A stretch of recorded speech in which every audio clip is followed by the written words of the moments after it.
Hogan 24 Media ka dhigo wehelkaaga. Assalaamu calaykum waraxmatullaahi wabarakaatu. Meel walbood ku sugantii ku soo dhawaada Hogan 24 Media. Barnaamijkeenan maanta waxaa diiradda ku saari doonaa warbixin ku saabsan magaalada Saylac. waxaana barnaamijkan idin soo gudbin doonaa anigoo Cabdulle Mucallim Aalto. magaalada Saylac waxa ay ku taallaa waqooyiga Soomaaliya, gaar ahaan xeebta waqooyiga gobolka Awdal. magaaladu waxay xarun u tahay degmada Saylac. sanadii 2008 ayaa dowladda Soomaaliland u magacaawday magaalo madax gobol cusub oo lagu magacaabo Salal. bari iyo waqooyi waxay Saylac la wadaagtaa gacanka cadmeed. galbeed waxaa ka xiga waddanka Jabuuti. magaalada Boorama waxay dhacdaa 243.3 kiiloomitir koonfur bari, halka magaalada Berbera ay u jirto 270 kiiloomitir bariga magaalada Saylac.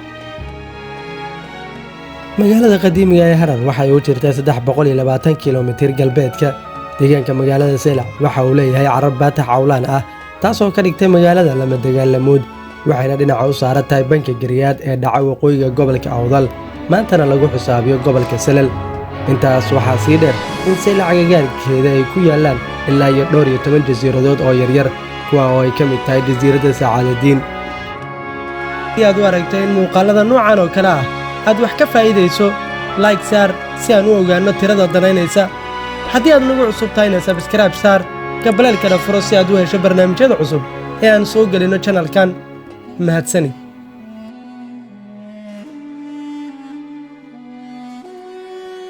magaalada Saylac waxaa soo booqday qoraayii caanka ahaa Ibn Battuta 1330kii, sida ay taariikhdu qorayso. halkaas uu ku tilmaamay inay ahayd magaalo weyn xilliga qarnigii 16aad. waxay magaalada Saylac ahayd caasimadii maamulkii boqortooyadii caanka ahayd ee Adal. walow sida ay ku bilaabatay iyo goorta la aasaasay magaalada Saylac taariikhyahanadu ay weli isku khilaafsan yihiin, laakiin waxaa la isla garowsaday in magaalada Saylac ay jirtay qarnigii 1aad, waqtigaasi oo ay soo siyaarteen badmareenno u dhashay Roomaanka iyo Giriigga. warbixin laga soo xigtay raggaas ayaa lagu ogaaday in magaalada Saylac ahayd mid aad u dhisan, maamul iyo kala dambeynna leh, ganacsi aad u ballaaran ka socdo, isla markaana leh mid ka mid ah xadaaradihii ugu sarreeyay ee waqtigaas. magaalada Saylac aad ayay u awoodeysatay waqtiyadii ku xigay, isla markaana ku fiday deegaanada jaarka la ahaa, kuwa oo dagaallo qaraar dhex maray saldaanadii Adal. boqortooyada Adal waxay ahayd boqortooyo xukumi jirtay deegaano badan oo ka tirsan gobolka Awdal ee waqooyiga Soomaaliya, meelo ka mid ah dhulka Itoobiya, Jabuuti ilaa iyo Eritrea. boqortooyada Adal waxa ay ka mid ahayd boqortooyada ugu taariikhda dheer uguna awoodda weyn geyiga iyo deegaanada ay degaan dadka Soomaalida ah iyo agagaarkooda. inkastoo boqortooyadu ay ka bilaabatay magaalada taariikhiga ah ee Saylac, waxay saldhigyo waaweyn ku lahayd Harar iyo nawaaxigeeda.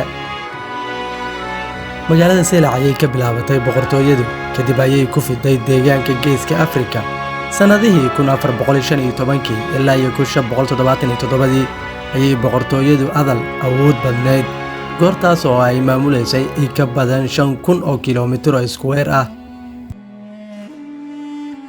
waxaa sidoo kale magaalada Saylac soo maray boqortooyooyin kala duwan oo ay ka mid ahaayeen boqortooyadii Cusmaaniyiinta, boqortooyadii Adal, boqortooyadii Ifaad iyo boqortooyadii ugu dambeysay ee Ingiriiska. balse waxaa sidoo kale raadadka iyo dhismooyinka ugu badan kaga tegay boqortooyadii Cusmaaniyiinta oo halkaa ka dhistay deked iyo masaajidka ugu weyn uguna qadiisan magaalada Saylac. waxaana ku xigtay boqortooyadii Ingiriiska oo iyaduna kaga tagtay raadad ay ka mid yihiin xafiisyo iyo dhismooyin kale.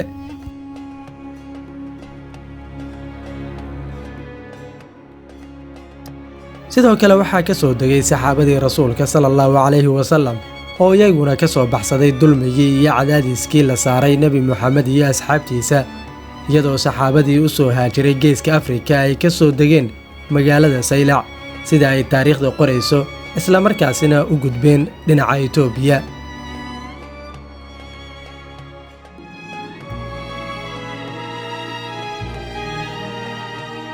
dhismooyinka qadiimiga ee ku yaala magaalada Saylac waxaa ka mid ah masaajidka Qiblateynka, iyadoo sababta loo yiri Qiblateynka ay tahay in masaajidkaas uu lahaa 2 qiblo, oo mid ka mid ah ay u jeedo qibladii hore ee islaamka u tukan jireen ee Baytulmaqdis, halka markii dambe ee muslimiinta la amray inay u tukadaan dhinaca magaalada barakeysan ee Maka, ayaa dadkii ku noolaa magaalada Saylac sameeyeen qiblo labaad oo u jeeda dhinaca xaramka. balse xilligan masaajidkaas qadiimiga ah waxa uu u baahan yahay dayactir aad u ballaaran, walow hay'ad Turki ah ay ballan qaaday inay dib u dhis ku sameynayso. nimcooyinka lagu deeqay ee leedahay degmada Saylac ee ay uga duwan tahay gobollada kale ee Somaliland waxaa ka mid ah in ay leedahay wax soo saarka ugu ballaaran ee milixda ama cusbada, waxa ayna ku yaalaan deegaanka Toqoshi oo aan sidaa uga fogeen degmada Saylac. wax soo saarka milixda ama cusbada degmada Saylac waxaa loo iibgeeyaa inta badan deegaanada ay Soomaalidu degto.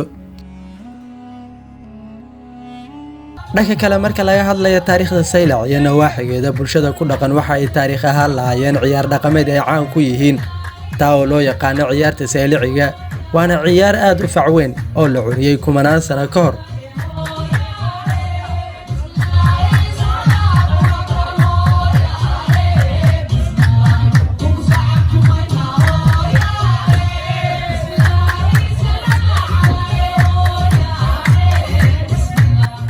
waxaa halkaa inoogu eg warbixintii aan ku eegaynay taariikhdii magaalada Saylac.